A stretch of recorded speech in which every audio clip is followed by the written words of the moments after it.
Israeli सेना के भीषण हमलों के बीच अमेरिका और ईरान में तनाव गंभीर होता जा रहा है।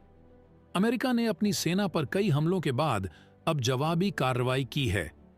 अमेरिकी सेना ने इराक और सीरिया में ईरान समर्थित मिलिशिया गुटों पर बम बरसाए हैं। विश्लेषकों का कहना है कि इन हमलों के जरिए अमेरिका ने ईरान और उसके नेता अयातुल्ला खामनेई को सीधी चेतावनी दी है। उन्होंने कहा कि अमेरिका यह संदेश दे रहा है कि अगर खाड़ी देशों में ऐसे ही उसकी सेना पर हमले जारी रहे तो अगला नंबर ईरान का भी हो सकता है।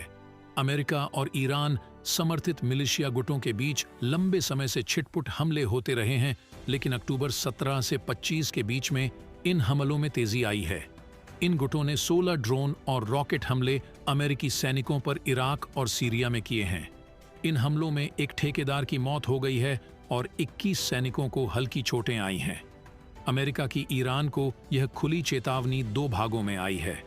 राष्ट्रपति जो बाइडेन ने 25 अक्टूबर को एक संदेश अयातुल्ला अली खमनेई को भेजा है, जिसमें कहा गया है, अयातुल्ला को मेरी चेतावनी है कि अगर वे अमेरिकी सैनिकों पर हमले करवाना जारी रखते हैं तो हम जवाब देंगे और उन्हें इसके लिए तैयार रहना होगा।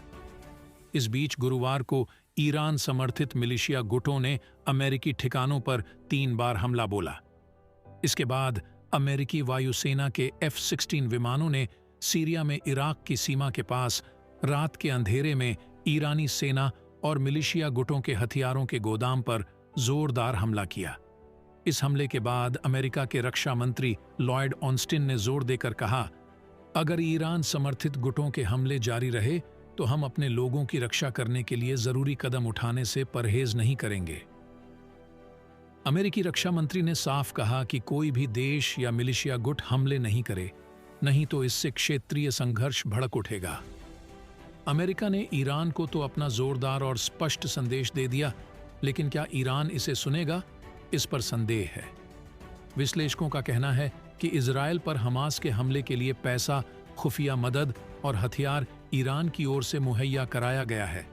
हालांकि हमास कब हमला करेगा, इसको लेकर ईरान को जानकारी होने पर शक है।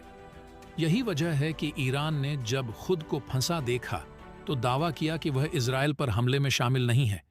हालांकि बाद में उसने हमास के साथ दोस्ती के टूटने के डर से रोज रोज इजरायल और अमेरिका को धमकी देना शुरू कर दिया।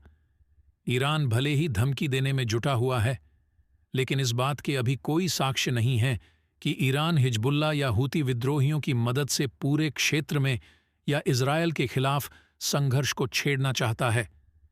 इस बात के साक्ष्य हैं कि ईरानी प्रशासन पर सऊदी अरब और अमेरिका की चेतावनी का असर है। विश्लेषकों का कहना है कि ईरान सीधा संघर्ष छेड़ने से परहेज करेगा।